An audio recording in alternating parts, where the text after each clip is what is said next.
What do I know?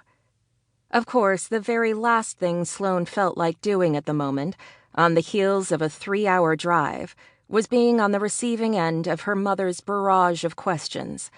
Thankfully, her mom had invited Sloane's aunt to join them. With any luck, that would divert the focus from her. Sloane pulled into the parking lot of an off-the-beaten-path vegan restaurant, which must have been selected by her aunt.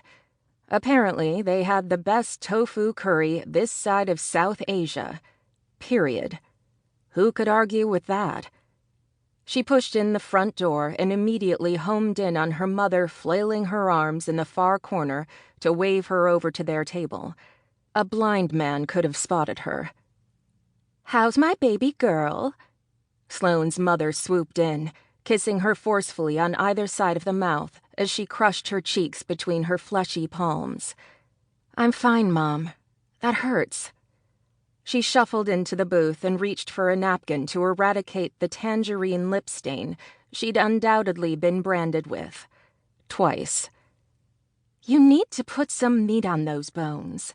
Her mother surveyed her with one eye half closed, taking in everything from her faded purple Crocs with their flattened backs to the Red Sox baseball cap she was wearing to conceal her day 3 without washing, chestnut brown hair. "Did you lose more weight?" "I don't know, Mom." She did know, and she had. 10 pounds in the past month alone.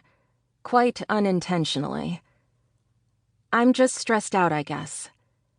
"You kids these days and your stress." "I have a lot on my mind is all." Sloane spread her menu in front of her face, intending it as a makeshift barrier, as if that would discourage her mother's 3rd degree. Margaret Allen was not one to be discouraged. Ever.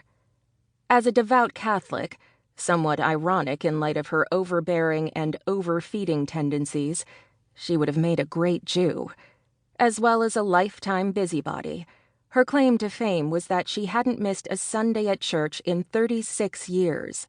Not even when she'd given birth to Sloane's younger sister, Amy, on a Saturday afternoon. God couldn't have forgiven that? "I'm listening." "I'm not really in the mood to talk about it now." Sloane fidgeted with the frayed corner of her menu. "Well, fine. Then how's my granddaughter? Did she cry when you left?" "No, Mom. She's 9. "So? You bawled for 3 hours when Daddy and I dropped you at day camp." "I did not." "You most certainly did." She nodded, as if she'd never been as sure of something in her entire life. "Do they feed her at this camp?" "No, they starve them." "Very funny. Maddie is skinny enough. I hope she doesn't lose weight." She paused. "I'm going to send her a care package with some of my brownies." "They don't allow them to receive food in the mail, Mom." "That's ridiculous." "It's the rule." Sloane shrugged. "Well, it sounds like jail to me." "It's not jail, Mom. Believe me, jail doesn't cost a fortune." "Well, hello, ladies." Sloane's aunt floated toward them, her commanding voice drawing the attention of almost everyone in their vicinity, despite the fact that Annabelle Winston was a woman whose presence needed no verbal introduction. Today, she was bedecked in a caftan that looked more suitable for Woodstock circa 1969 than present-day Brookline, Massachusetts, with its swirling rainbow of colors and coordinated handkerchief-inspired headband, if you could really call the tattered piece of fabric tied across her forehead a headband. During Sloane's childhood and well into her teenage years, her aunt had represented everything her mother wasn't. She would descend upon their modest New England saltbox house bearing exotic gifts, such as the worry dolls from Guatemala she'd instructed Sloane to place under her pillow before going to bed to ensure a good night's sleep. Annabelle Winston did not cook. She most certainly did not clean.